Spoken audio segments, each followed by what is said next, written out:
Gledam, ovih dana slabo ima migranata. Međutim, nekako nabasam na njih sinoć. Na njih 5-6 i to verovali ne ovde na Čukaričkoj padini, što onako baš nije neko mesto gde čovjek očekuje te migrante. I počnem da razmišljam sad o tome. Pričali smo mi o tome oko koga ima i 2 godine kako smo počeli priču o migrantima. Međutim, sinoć vraćajući se kući, jer sad moram malo više šetam, pa onda kao peške ruke na leđa, pa idem i razmišljam, jedna stvar mi prolazi kroz glavu. Vi znate da se kod nas i na ovom radiju malo pa provuče priča Srbi, narod najstariji i tandara mandara. To su one male utešilice i odmaralice za nacionalnu umoru. Lažemo sami sebe, lakše nam je tako. I sad, ta nacija srpska danas se seća svog rođenja, ali se ne seća ni svojih životnih tokova, danas ne zna ni gde se nalazi, a za to su krivi Beč i Berlin.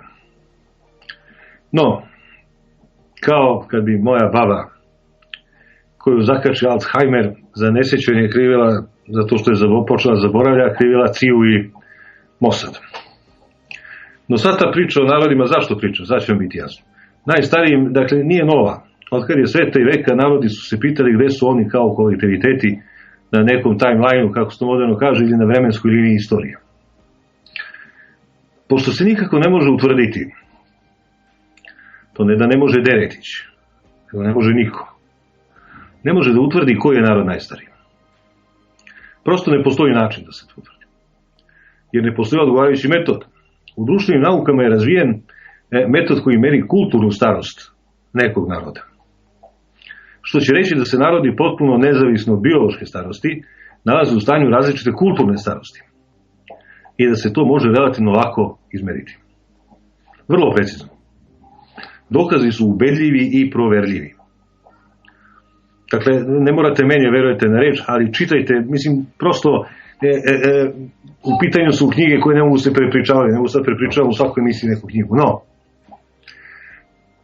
kako mi znamo, kako mi možemo da znamo da pre 10.000 godina, recimo, Bušmani i Kinezi nisu živjeli na potpuno isti način? Onda se kineska kultura probudila, zatvorila jedan ogroman životni tok, a Bušmani kako onda, tako danas. I ne može se reći sad ko je tu stariji. Nego se samo može reći preko koga je prešla kulturna istorija, a ko je ostao nakon na istom nivou na kome je bio i pre 10.000 godina. Šta o tome odlučuje? Uglavnom slučaj. Uglavnom nema pravila, uglavnom nema, prosto to se desi, to je kosmička pojava. Sad, pri tome kulturna istorija, dakle, ono što odvaja starost naroda, a ne bukvalna istorija, odnosno hronologija.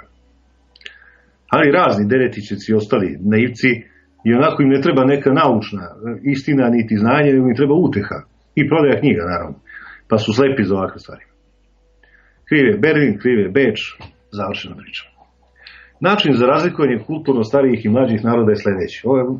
Pričao sam već o ome, a sad ću vam dovesti ovu vezu sa migrantima, pa ćete razumeti o čemu se radi. Stari narodi su prešli iz faze kulture u fazu civilizacije. Što će reći da su svoj kulturni maksimum prešli i da su u opadanju. Kad se kaže u opadanju, to znači više nestaje umetnost, nestaje 300 čuda, sve počinje biti drugačije. Za zapadnu civilizaciju, u čijoj smo mi orbiti, to doba preokreta je barok. Do baroka se zapadna civilizacija podizala, od baroka na ovamo je počela da opada. I njeno opadanje sad već u punom je zamahu. Tako da to je, gledajte, u sferi politike, to je pojava demokratije. U sferi privrede znak opadanja je prelazak na novčanu privredu. Novac potpuno izbacuje druge oblike razmene dobara. Po tome se poznaje, dakle, to je razvijen metod, to nisam ja sad smislio, da ne mislite da je to moja neka priča. Dakle, istovremeno, dolazi do velikog porasta tehnologije i nauke. Ali sad one više ne služe čoveku, već se okreću od njega. To je na kraju ono što tehnologija ljude vara.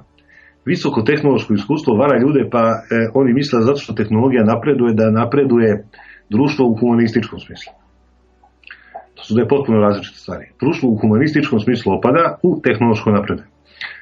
Jednom Deretiću i sličnim neznalicama nikad ne bi palo na pamet da demokratija nije neka univerzalna tvorevina, već da svaka kultura, odnosno svaka civilizacija, ima svoju specifičnu demokratiju.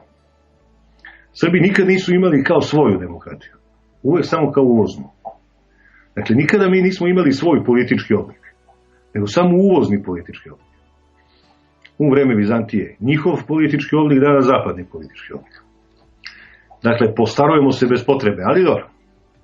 I konačno, ali veoma važno, kažem, stari narodi beže iz procesa rada i prebacuju se kao nacije čitave u bankarski, trgovački sektor, sekundarni, tercijarni sektor, a opstanak u tom sektoru traže vojnim prisiljavanjem drugih, da im omoguće privilegovani položaj, bilo putem razvijene diplomatije, bilo vojnim putem. U poslednjoj fazi raspada svake civilizacije, to se dešava negde otprilike 1200 godina od njenog buđenja, stare nacije više nemaju ni tlo pod sobom. Postaju gradski nomadi. Sve im je jedno gde će živeti. Više otadžbina ne znači ništa.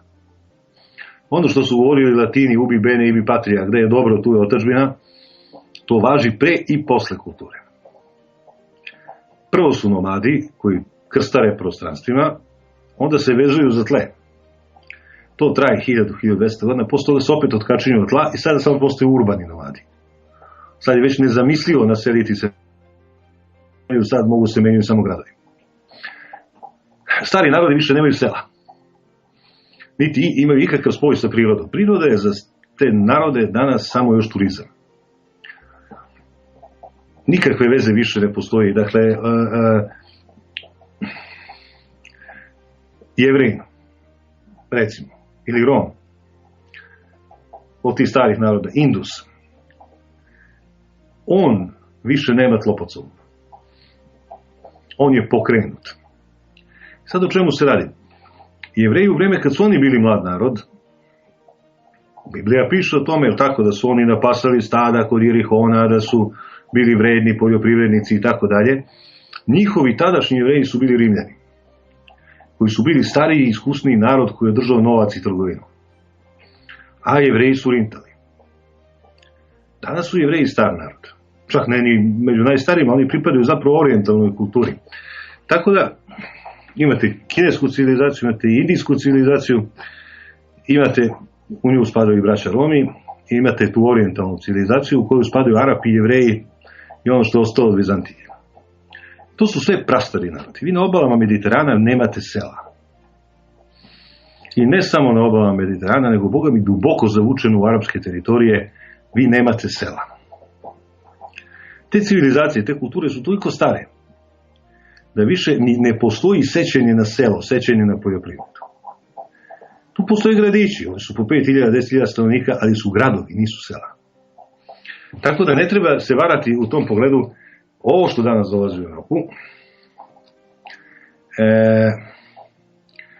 nije onaj vitalni seoski element.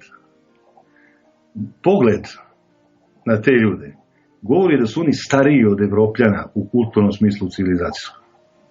Orijentalna kultura je negde se srozala oko 15. veka padom Vizantije i padom Granade u Španiji. Ona je nestala. To je ta fantastična mavarska, arapska kultura koja je napravila takvu astronomiju, takvu matematiku, takva čuda. Jedna divna kultura koja je, evo, dan danas polovina zvezda se zove po njihovim astronomima. Ali ona je mrtva već 500 godina. Jevrejska kultura je isto toliko. Indijska kultura je još i mnogo više. Kineska takođe. Ne treba to nikako brkati. Danas će neko reći u redu, Kinezi danas mnogo rade, proizvodni su i tako dalje. Proizvodni su u onoj meri u kojoj komunistička partija može da im nametne radni ugovor. Nije to, bar ja tako mislim, nije to da jedva čekaju da rade za $2, nego je to obnova i izgradnja. A dobro. Dakle, čitav ovaj uvod shvatit ćete brzo. Ovde je ovaj uvod da pokuša da objasni migraciona kretanja prema Evropi koja se dešavaju u posljednjih nekoliko godina. Jedini radni, mladi etnički element koji se nalazi u Evropi i ne samo u Europi, koji se nalazi od Atlantika do Pacifika, su Sloveni. Svi drugi narodi su veoma stari. Stariji od zapada. U kulturnom smislu. Kažemo, mladi smo u kulturnom smislu, ne znači da nismo bili tu i pre 5000 godina. Sloveni još imaju tlo pod sobom. Još se bavimo poljoprivredom, još nismo imali ni svoju gotiku, kamoli barok, još nismo izgradili svoj politički oblik, nego se služimo tuđim. Misterija je u ovim migracijama. Zašto se jednom starom elementu, kakav je evropski, koji je istorijski potrošen, dovodi ne mladi radni element koji bi ga vratio u život, makar ekonomski i privredno, već jednako star, odnosno stariji mediteranski arapski element, koji i sam živi parazitski po gradovima. Dakle, ona blistava arapska kultura je svoj zenit prešla, kažem, 500 godina i više. I današnji Arapin je samo bleda slika, senka svojih velikih predaka. Nevjerojatno. Zašto dovode taj stari potrošni element? To je pitanje. Danas taj Arapin živi od trgovine i prodaje onoga što mu je priroda dala. I to ne od juče. Tu ne računamo beduine. Oni nisu seljaci u pravom smislu reči. Beduini su nomadi, oni nisu seljaci. Nemate sela. Ovi ljudi koji dolaze su ljudi gradova. Zašto neko, dakle, jednom parazitskom elementu, kao što je zapadnoevropski, pridodaje drugi, također parazitski element? To je misterija ovih migracija, o čemu sam razmišljao sinoć. Od ovoga što sad stiže u Evropu, niko se u radnom smislu ovajditi neće, a apsurdna je čak i pomisao da bi ovi mogli nešto da rade, da doprinose i tako dalje. Migranti na kojima se sa 50 metara vidi da su gradsko stanovništvo, da oni mogu se koristiti kao radna snaga na nemačkim njivama. Možda uz asistenciju Wehrmachta. Ali bez Wehrmachta teško. Šta će Nemačko još više trgovaca, bankara, kelnera, čemu? Za tu namenu, za sekundarni i tercijalni sektor, za usluge i te stvari, zapad ima dovoljno svojih kandidata među svojim stanovnicima. A za neki ozbiljan rad ima dosta dobro obrazovane Slovene, jedan vredan radan element po pristojnoj ceni. Priznajem da uopšte nemam dobar odgovor. Očigledno je čak da sva ta masa koja teče ka Evropi zapravo i nema namjeru da bilo šta radi. Već je tu da bi živjela od nekih fondova koji su, to je sasvim jasno, pošto nigde love nema na grabulju ono za 5 minuta, jasno je da su ti fondovi napravljeni pre nego što se sam proces otvorio. Jedan od mogućih odgovora, a izgovaram ga sa puno svešću da vjerojatno nije tačan, ili bar nije celovit, jeste da se iz Evrope pravi neka vrsta etničke deponije. Odnosno da se ona planski postaruje i uništava brže nego što bi se prirodni proces odvijao. Jer zapadni narodi, jako stari, još uvijek imaju tlo pod sobom. Još nisu urbani nomadi. Dok su dođoši ovi sa istoka, upravo to, iskorenjeno stanovništvo Orijenta, kome je svejedno gde živi. Dok može da upražnjava svoje kultove i običaje, pa i na štetu domaćina. Baš ga briga. Još jedna zabluda se tu pojavila u vezi sa migrantima, to što oni imaju mnogo dece. Također ne znači da je reč o mladim narodima. I tu smo požurili da zaključimo bez razmišljanja. Visok natalitet se javlja za jednu zajednicu kulturnu 2 puta. Na početku dok je ona seoska, tada postoji visoki natalitet. I drugi put, posle perioda gradskog života, kad se izgubi tle pod sobom. Ortodoksni Jevreji, Romi, primjerice, kao stari narod imaju mnogo dece. Slično je i s Arapima. Slično je bilo i sa Kinezima dok im nisu udarili sučku, komunistička partija dok im nije ograničila broj dece. Dakle, nazovimo to uslovno, kao što smo rekli, drugo nomadstvo, sad možemo reći mirno druga plodnost. Odnosno, to je kasna plodnost koja više nema nikakve veze ona sad ima veze samo sa nekim kultovima, ona više nema nikakve veze sa samim opstankom. Nije potreba ona seljačka slepa potreba za razmnožavanje. Ono što sledi u narednim godinama, dakle, nije podmlađivanje Evrope, nego naprotiv, postarenje Evrope. jer se u nju naseljavaju narodi koji su u civilizacijskom smislu stariji od Evropljana. Posljedice neće biti lako predvidjeti, bar ih ja ne vidim. I ne vidim do kraja. Jedna od njih će svakako biti opadanje ili stagnacija industrijske proizvodnje, uopšte svake proizvodnje, i poljoprivrede u zemljama zapadne Evrope, jer od ovog stanovništva koje dolazi za te delatnosti zainteresovanih nema. Drugo, migranti će puniti samo gradove, jer su i sami u većini gradskih ljudi i njima će vrlo brzo u tim gradovima ostvariti dominaciju. Pogledajte ovdje kod nas, neće van gradova. Ima par tih nekih, kako se kaže, nije azila, smeštenih tih centara, neće van grada, hoće u grad. Tako da, ostvarit će dominaciju nad ovim domicilnim stanovništvom, koje će posle par godina traženja nekakvih rješenja morati ozbiljno se zamisli šta dalje da radi i gde da živi, odnosno kako da se nosi sa divljom hordom, od koje je ne štiti ni sopstvena država. Evropa je posljednjih 10 godina pokazala opadajući entuzijazam za američko-britanske ratove po svetu, ali će, boga mi, posle ovog migrantskog talasa morati ozbiljno se zapita čime će, ako ne pljačkom i otimanjem po svetu, da puni fondove za izdržavanje parazita u sopstvenim zemljama. Drugim rečima, migrantska kriza će čvršće i dublje gurnuti Evropu u podređenost Americi i Britaniji, to sam potpuno siguran. Islam je ovde, dakle, kao pretpostavka za ovo što se dešava, precenjen. Tako ja mislim. Odnosno, on je drugorazredni faktor, koji se plasira kao primarni da bi se sakrila činjenica da se radi o divnim hordama koje su tu da pustoše i otimaju. Ja kad pogledam te ljude, oni mogu biti bilo šta. Mogu da budu budisti, mogu da budu katolici, mogu da budu višnuisti, potpuno je svejedno, meni oni izgledaju vrlo brutalno i surovo. I siguran sam to nema veze sa islamom, jer znam dosta muslimana nemaju te karakteristike. Dakle, nisam učio inače po Beogradu da nešto klanjaju i da mi je stalo do verske prakse.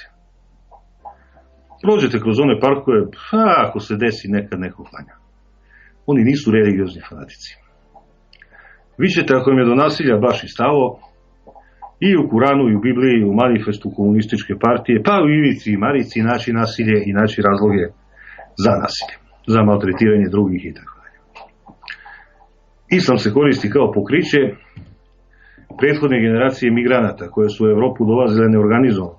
Ekonomska migracija, pa kad ko stigne, ono svako za sebe, bile su prinuđene da se uklapaju u društvo u koje su dolazile i kao neku prirodnu reakciju na kulturni šok pravili su i organizovali svoje gradske četvrti, gde su se osjećali udobnije nego među domicilnim stanovništvom koji ih je preziralo i koristilo i prezira ih i koristi ih i danas. Sad se karta okrenula. Ovi danas ne dolaze pojedinačno i nemaju nameru da se povlače pred Evropcima, nego naprotiv probaće da prodru delove gradova u kojima žive Evropljani, pa će ih za samo godinu ili dve sasvim potisnuti sa ulice i javnog života. Sad, neka mala rekapitulacija za kraj. Prvo, Orijent je područje davno umrle civilizacije. Poslednje među njima su arapska i vizantijska, kao što rekoh, a i one su mrtve pola milenijuma. Stanovništvo iz tih oblasti je staro, u kulturnom smislu ono više nema pod sobom tle, nema selo, nema konkretan proizvodni rad. Ni Arapi, ni Jevreji, ni bilo ko od njih ne pada im na pamet da rade nešto rukama. Ovo što dolazi u Evropu je starije od Evrope i nije reč dakle o nekim novim, svežim varvarima koji će udahnuti život evropskoj civilizaciji, nego će još više ubrzati njeno propadanje. Drugo, nejasno je nereagovanje i pasivno držanje država žrtava. Naravno, u Srbiji će svako od onih što cepaju pivo ispred CTR-a pa do političkih analitičara umeti da objasni taj fenomen, ali naravno netačno po običaju, a ozbiljno pitanje je ko drži ruke državnim aparatima na zapadu. I zašto? Mi to ne znamo. Ja ne znam. Kad vidim kako ovi divljaju po Švedskoj i Nemačkoj i vidim da je policija pasivna, meni je jasno, suviše sam iskusan imator, potpuno mi je jasno da neko kontroliše tišinu. Ako razumete šta hoću kažem, neko vezuje ruke policiji. To nije spontana reakcija. I konačno, zaboravite Deretića i slične budalaštine. Sloveni su posljednji mladi narod, kao što rekao, od Atlantika do Pacifika. Mi smo posljednja etnička grupa koja može da živi po selima, da radi rukama, da ore i kopa i da stvara žive kulturne oblike. Kultura starih naroda je dovršena. U njoj nema mesta ni za minimalne razlike između jevrejske zajednice u Njujorku i u Moskvi. Kad slušate njihove običaje, gledate, do u treću decimalu su svuda isti. Običaji su se okamenili. Kod nas, Slovena, još od sela do sela su drugačiji običaji. Još su živi, još se nalaze u živom preoblikovanju. Što govori o mladosti jednog naroda. O kulturnoj mladosti jednog naroda. Dakle, mi smo posljednji varvari evroazijskog kontinenta i imat ćemo da se nosimo ne samo sa političkim pritiskom zapada, što se i podrazumeva, pa i sa političkim pritiskom sa istoka. Jer će Kina žestoko pritiskati Rusiju u narednim godinama, ali međusobnim pritiscima, jer je netrpeljivost nekih slovenskih naroda prema nekim drugim slovenskim narodima strašna, već i sa civilizacijskim pritiskom. Dakle, pritiskom starih kultura na mladu, novu slovensku kulturu, koji se ne da se razvije samostalno i autohtono. Ubrzano propadanje Evrope, a ja ne vidim kako drugačija migrantska kriza može na Evropu da utiče. Moglo bi da olabavi kulturni pritisak na slovenske narode, dok bi onaj drugi politički ostao, jer od njega ne može da se pobedne. Od prilike dotle ide moje zaključivanje o ovome. Dakle, bolje od ovoga nisam mogu da i zaključujem, ali vidim da nije prirodno, nije normalno da se ovo dešava.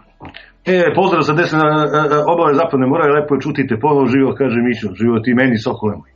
Aleksandar kaže, možda se iznuđuje potez propadanja, na primjer, Nemačke, i eto sledećeg rata. Ne znam, Aleksandar, ne mogu da budem pametan. Kaže ti, dovde mogu da ih zaključujem. Dovde mogu da ih zaključujem jer imam alat za to. Dakle, ovo kad govorimo o starosti naroda, to je nešto što je u sociologiji, u političkoj filozofiji poznato. To nisam ja izmislio. Bolji i veći od mene su to izmislili. Nego prosto dotle mogu da zaključujem. Da li hoće se izazove propadanje Nemačke, vidim da ovi razbijaju Švedsku. I vidim da je meta zapravo severozapadna Evropa. To si sigurno primetio da je pritisak na Portugal nikakav na Španiju. Vrlo neobično. Pritisak je veliki na zemlje severa. Pa čak i tu ne na sve. Na Holandiju, na Švedsku, na Nemačku. Zašto su drugi pošteđeni manje više, to je veliko pitanje. Gledaš u srcu Evrope, Mađarska je pošteđena. Nemoj nikak predstavu imati o tome da je Orban sve to sam uradio. Neko mu dozvoljava da to radi. Iako se meni Orban neobično dopada, iako pokazuje jednu veliku i muškost i hrabrost i sve to, ipak je ovo ozbiljan svet. Američki predsjednik ne može da radi šta hoće, a mađarski će da radi, mislim, predsjednik vlade. To je neozbiljno. No, bilo kako bilo, dovde, rekoh, sam i zaključivao, a posle ovoga, ne znam, potpuno sam siguran da neko hoće sad treba. Zašto? Pojma nemam, to ćete morati pitati druge analitičare, one sveznadare koji sve znaju i sutra više ne znaju ništa pa pričaju drugu priču, ali ja dovde stigo sa svojim zaključivanjem i to je to. Bojim se da je budućnost Evrope veoma crna, ali ni naša budućnost nije mnogo dobra, jer umesto da koristimo starosti i slabosti Evrope, ovde se samo vodi računa o tome koliko će ko da pokrade i šta će raditi. Samo se još o tome radi. I to je, zapravo se propušta jedna ozbiljna, dobra prilika da se nešto uradi. Dobra prilika da se nešto uradi, jer Zapad slabi u ovom trenutku, ne na onaj način na koji to patrioti misle, kao Rusija pregazila Zapad, pa sad Zapad ne zna šta će, pa u šoku i ono. Ne, Zapad slabi na više frontova i neki dobar Miloš Obrenović danas lakše bi se izvukao danas ispod čape Zapada nego onda ispod čape Turaka. A u Beogradu ne sedi Miloš Obrenović, nego sedi Aleksandar Vučić, a to je nebo i zemlja.